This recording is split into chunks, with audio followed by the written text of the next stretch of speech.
अर्जी करत सुन ले मोरे बिनती। सातो सुर में बाबा गावत पंथी। गुरु अर्जी करत सुन ले मोरे बिनती। सातो सुर में बाबा गावत पंथी। आगे दिसंबर महीना बाबा गाँव गाँव मनावत हवन हमन जयंती। आगे दिसंबर महीना बाबा गाँव गाँव मनावत हवन हमन जयंती।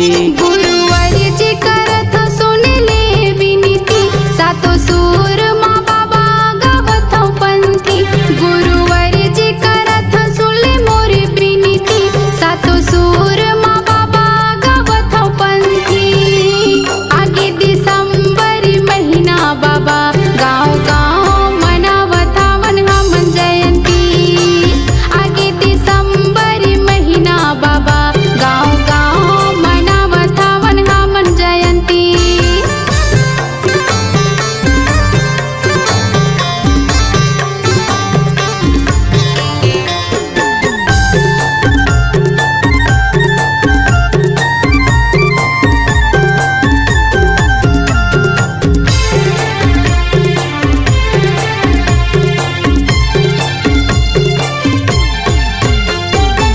सेठ के आसन सेठ सिंहासन गद्दी बिछाए तोर नाम के।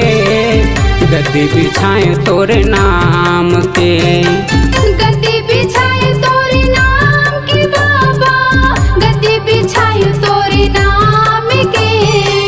गद्दी बिछाए तोरे नाम के।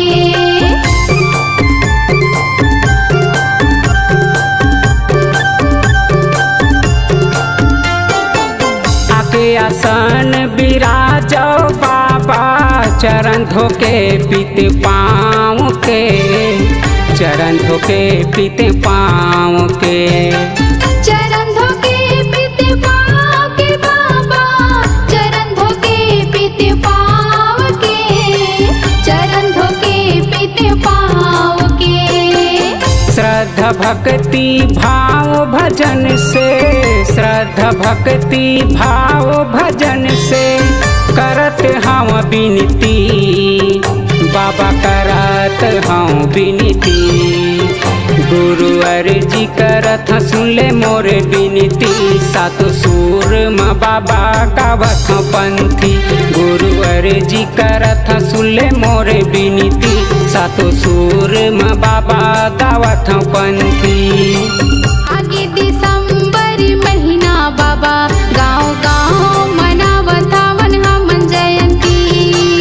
आगे दिसंबर महीना बाबा गाँव गाँव मनावत हवन हमन जयंती।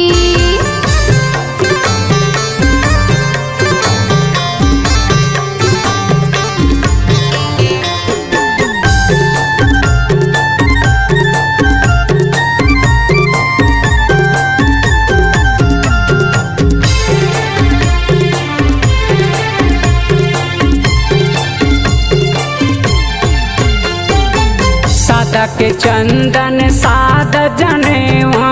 गले में कंठी माला है। गले में कंठी माला। गले में कंठी माला है बाबा। गले में कंठी माला है। गले में कंठी माला है।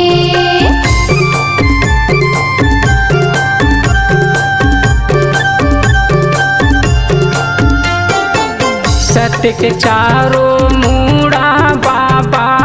उड़त हवै फुहारा है। उड़त हवै फुहारा।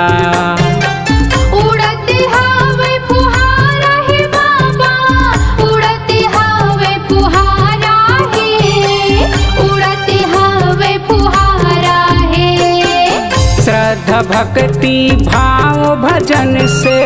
श्रद्धा भक्ति भाव भजन से करत हम बिनती।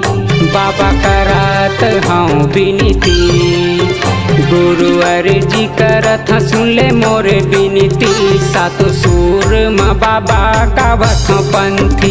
गुरु अर्जी करत हूँ सुले मोरे बिनती, सातो सुर म बाबा गावत हूँ पंथी। आगे दिसंबर महीना बाबा गाँव गाँव मनावत हवन हमन जयंती। आगे दिसंबर महीना बाबा गाँव गाँव मनावत हवन हमन जयंती। गुरु अर्जी करत हूँ सुनले मोरे बिनती, सातो सुर म बाबा गावत हूँ पंथी। गुरु अर्जी करत हूँ सुनले मोरे बिनती, सातो सुर म बाबा गावत हूँ पंथी। आगे दिसंबर महीना बाबा गाँव गाँव मनावत हवन हमन जयंती। आगे दिसंबर महीना बाबा गाँव गाँव मनावत हवन हमन जयंती। आगे दिसंबर महीना बाबा गाँव गाँव मनावत हवन हमन जयंती। आगे दिसंबर महीना बाबा गाँव गाँव मनावत हवन हमन जयंती।